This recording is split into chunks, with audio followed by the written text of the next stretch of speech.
Alright, so this week we got a question about the X block, something you see a lot in kata. So the first thing we want to talk about is varying the timing. It's not always going to be both at the same time.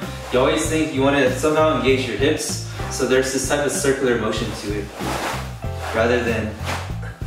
So the first interpretation, you can imagine he throws a kick, and if I block the first one, the second one is always going to be, the timing is going to be off to strike somewhere here.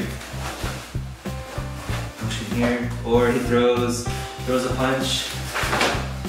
It's this motion. Instead of trying to do both at the same time, you have a little circular. The same thing when you vary the timing and you imagine what's happening after the move in the kata. You can imagine he throws a punch and the timing's a little off, but you stand up in a cross block, but I'm turning something over, like a limb, or I'm turning a leg over, he throws a kick, so I can turn his knee over towards the right. Okay, so another example of a way to use the X block is not for blocking at all, but for as a choke.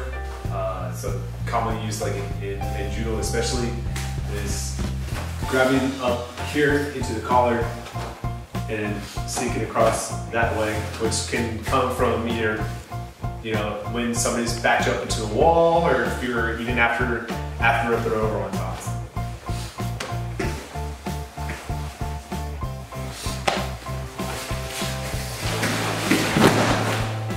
So the X block, or whatever you want to call it, it also can be reactionary, right? So let's imagine he throws a punch, and I'm trying to go for an attack, but he punches again.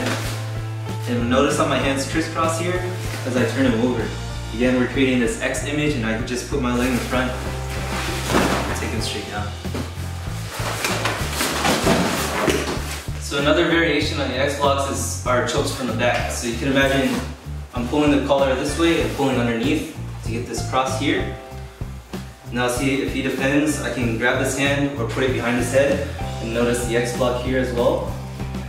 Now I can do the exact same thing by putting a fist into the throat. You can imagine this is creating an X image. Finally, if you want to look really traditional when a person throws a punch or a chop over the top, and you actually do one of these blocks, don't think of it as you're stopping here to block. Think of it as you're continuing the momentum, and the cross allows you to unwind yourself to grab and maybe set up a throw. One more time, a little fast. Finally, if you're crossing again very traditionally, this is found in Shinto, you can imagine you're crossing to turn something over and striking it as well.